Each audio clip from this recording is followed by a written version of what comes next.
Ladies and gentlemen, please welcome Chief Strategy Officer at Domo, Jay Heglar.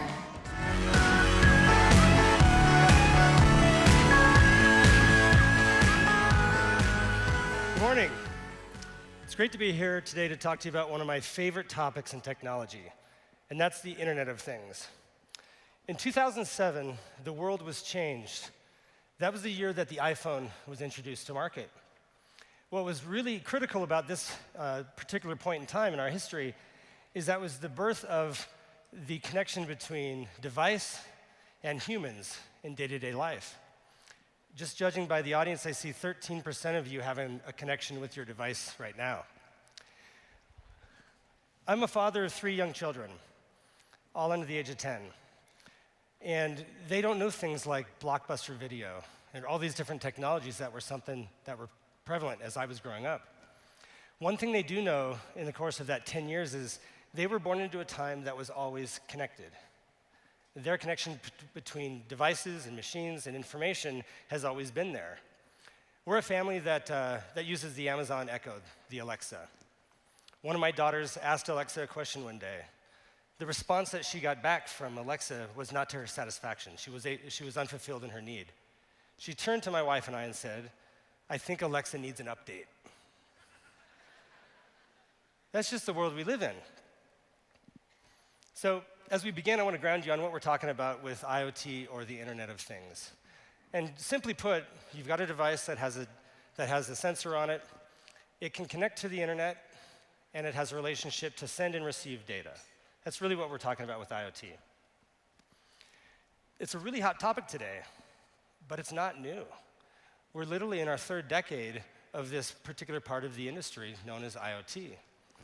But one thing that's happened over the course of time, as our connection with devices has changed, more people are putting sensors into more devices. So devices now ship with all these different abilities to send data to you. The dominance of connected devices across our lives, from homes. Who would have thought 5 years ago that you could check the status of a load of laundry by your mobile phone? You could set temperature in your house around the other side of the world. You could even do things like monitor what type of, the temperature on a truck that you have that's sending temperature-sensitive goods around the world. So these devices are just showing up everywhere and everywhere and everywhere. And from a business perspective, what's changed is IoT and connected devices changed from a nice-to-have to a must-have. 2 years ago, an important milestone was reached. This is the year that connected devices, overtook the human population. So if you think about that, that basically means that everybody on Earth now has at least one device that they use. But in the US, the average is 8.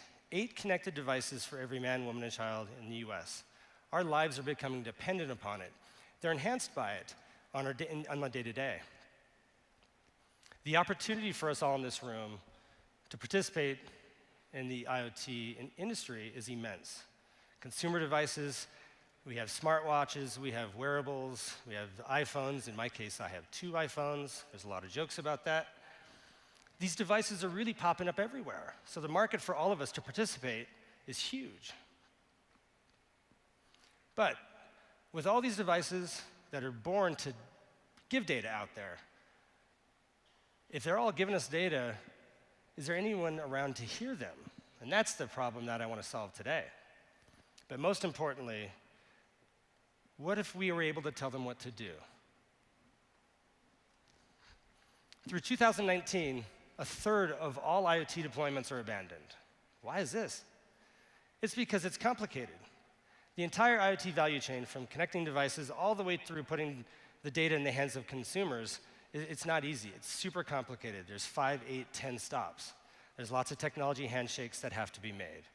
And because of that, people get frustrated, they get lost, they get scared, they don't know how to complete these projects. But that's a big market opportunity for everybody. So how does Domo participate in the value chain? We can connect directly to your devices. From there, when you connect to the device, you want to be alerted when something bad or potentially even something good happens. So our business automation engine that we announced yesterday, it helps facilitate that. We then are able to gather all of those points of data in an aggregation for future analysts. So you can analyze that data for marketing purposes, for performance purposes, in our massively scalable data store. Data, if you only look at one point of data, though, that's interesting. It's not as interesting if you're able to layer on all kinds of other different data sets. Think about third-party data sets like census, economic, weather.